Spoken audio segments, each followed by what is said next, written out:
All right, friends. Again, we are looking at our Earth Materials booklet. I'm going to read you a story called The Two Boys, an Aborigine story from Australia. Okay, should be able to see that nice and clearly. Out in the sandy desert sits the great rock Uluru. If you went there, you might wonder why it towers into the sky. You might study its strange shapes and ask about the boulders on its slopes. Let me tell you how Uluru came to be. One day in dream time, the two boys went hunting. In that long ago time, the world was a flat place. There were no mountains, no trees, and no bushes. The two boys could see in every direction. When they spotted the Mala people, they were curious. They knew nothing of their ways and decided to see what the Mala were doing. The two boys found the Mala gathered near a water hole. They watched the Mala men plant the ceremonial pole in the ground.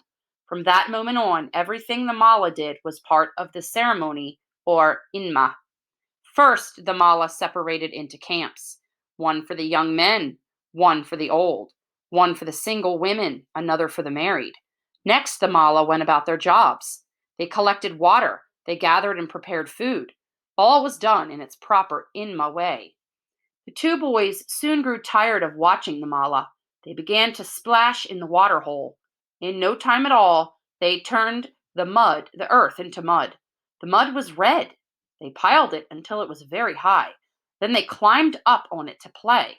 They slid down its sides and dragged their fingers along it. They called the mud mountain Uluru. While the two boys did this,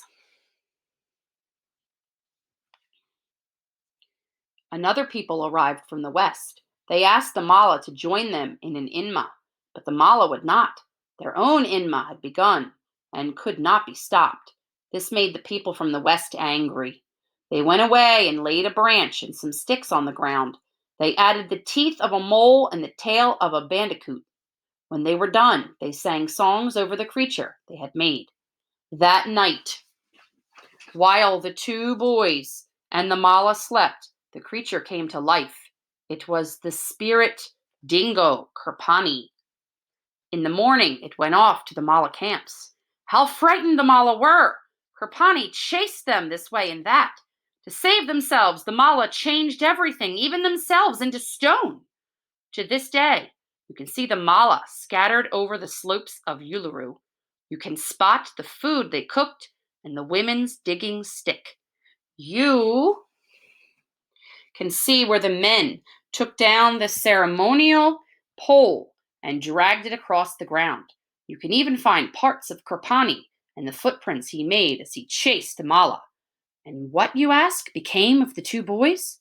Why, after they escaped Kirpani, they turned north and went on with their hunt.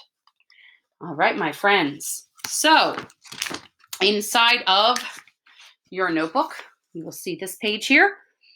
Okay, and I want you to answer those questions. How does the tale explain the odd shapes of the stone on the sides of Ayers Rock? Where can you find evidence in the folktale that supports the Aborigines story? And what else could have made the rocks?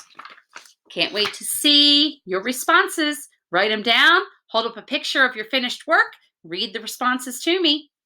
Have fun!